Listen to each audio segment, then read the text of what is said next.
Israel Hamas युद्ध के बीच Lebanon का आतंकी संगठन हिजबुल्लाह इजराइल के लिए नासूर बन जाएगा, ये कभी नेतन्याहू ने सोचा नहीं होगा। दरअसल गाजा में इजरायली फौज का रास्ता रोकने के लिए हिजबुल्लाह लगातार उत्तरी इजराइल पर बमबारी, रॉकेट और ड्रोन हमले कर रहा है, जिसकी वजह से हिजबुल्लाह और आईडीएफ युद्ध के और ज्यादा करीब आ गए हैं। वहीं आईडीएफ भी हिजबुल्लाह के हमलों का माकूल जवाब दे रही है, लेकिन इसके बावजूद हिजबुल्लाह इजरायली सेना पर हमले रोकने के लिए तैयार नहीं है। और अब इसी कड़ी में हिजबुल्लाह ने उत्तरी इजराइल में एक ही दिन में 6 बड़े हमले किए हैं, जिनसे इजरायली फौज दहल उठी है।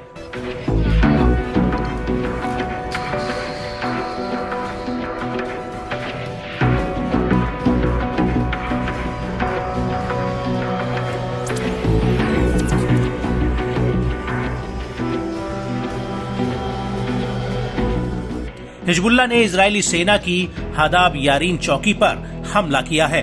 इसके बाद बिरकत रिशा सैन्य चौकी पर हिजबुल्लाह ने मिसाइलें दागी हैं। ये चौकी दक्षिणी लेबनान के यारीन कस्बे के बिल्कुल ठीक सामने है।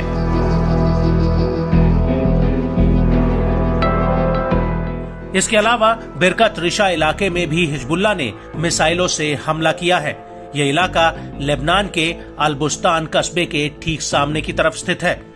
बिरकत सैन्य चौकी के अलावा शीबा फार्म्स में इजरायली सेना की ज़ेब्दीन पोस्ट पर भी हिजबुल्लाह की मिसाइलें गिरी हैं। यहां तक कि बयात ब्लिडा सैन्य चौकी पर भी हिजबुल्लाह ने ताबड़तोड़ मिसाइलें फायर की हैं। वहीं दूसरी तरफ जब अल तयहात हिल में इजरायली सैनिकों का जमावड़ा लग रहा था, उसी वक्त हिजबुल्लाह ने इन सैनिकों पर कई मिसाइलें फायर की।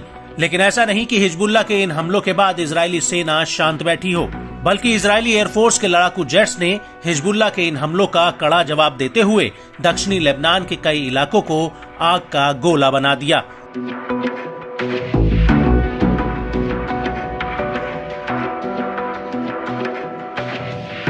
दरअसल इजरायली एयरफोर्स के लड़ाकू जेट्स ने मईसत जबाल इलाके में हिजबुल्लाह के ठिकानों पर तगड़ा हमला किया है।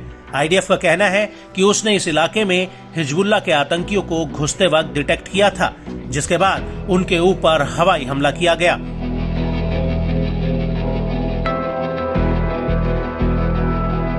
वहीं उडाइसे इलाके में भी इजरायली सेना के लड़ाकू जेट्स ने हिजबुल्लाह के एक सैन्य ढांचे पर एयर स्ट्राइक की है। और इससे पहले 18 मार्च को इजरायली एयरफोर्स ने काफुर किला में हिजबुल्लाह पर अटैक किया था और इसी दौरान हिजबुल्लाह ने यिफ्ता, माउंट दोव और मनारा इलाके की तरफ भी हमले किए थे और आईडीएफ ने उन सभी लॉन्चिंग पैड को तबाह कर दिया, जहां से इन इलाकों पर हमले किए गए थे।